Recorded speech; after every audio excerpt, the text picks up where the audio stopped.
বাংলাদেশ থেকে কয়েক হাজার কোটি টাকা আত্মসাৎ ও পাচারে অভিযুক্ত পিকে হালদার ওরফে প্রশান্ত কুমার হালদার সহ বাকি অভিযুক্তদের ট্রায়াল শুরু হয়েছে কলকাতা নগর দায়রা আদালতে। আদালতের বিশেষ ইডি কোর্ট এক বিচারক প্রসন্ন মুখোপাধ্যায়ের এজলাসে মামলাটি ওঠে। তবে এই মামলার আরেক অভিযুক্ত আমানা সুলতানের জামিনের ব্যাপারে নগর দায়রা আদালতে যে আবেদন করা হয়েছিল তা প্রত্যাহার করে নেন তাদের আইনজীবী বিশ্বজিৎ মান্না, যদিও তার কোনো কারণ দর্শানো হয়নি। অন্যদিকে পিকে হালদারের ভাই প্রাণেশ কুমার হালদারের জামিনের আবেদন করা হয়েছে কলকাতা হাইকোর্টে। আগামী 9 সেপ্টেম্বর সেখানে এই জামিনের আবেদনের শুনানি হবে। পরে ইডির আইনজীবী অরিজিৎ চক্রবর্তী জানান 25 সেপ্টেম্বর মামলার পরবর্তী শুনানি। গুরুত্বপূর্ণ এই মামলায় বাংলাদেশের এস আলাম গ্রুপের যুক্ত থাকার যে বিষয়টি সামনে এসেছে তা নিয়ে ইডির আইনজীবী বলেন এসবই বিচারাধীন বিষয়, আদালতের কাছে রয়েছে। মামলা যখন শুনানি হবে তখন আদালত বিচার করে দেখবে। মামলার পরবর্তী দিনগুলিতে সাক্ষ্য গ্রহণ শুরু হবে। উল্লেখ্য 2022 সালের 14 মে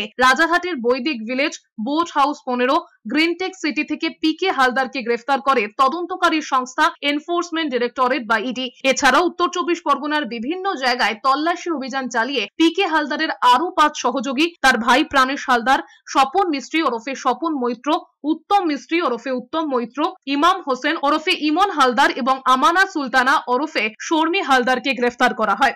আমানা সুলতানার যে বেল পিটিশন ওনারা করেছিলেন সেটা আজকে উইথড্র করলেন। পরের দিন এভিডেন্সের জন্য রইল, সাক্ষীর জন্য রয়েছে। প্রাণেশ হালদার তো হাইকোর্টে বেল পিটিশন করেছেন, সেটা হাইকোর্টে পেন্ডিং রয়েছে।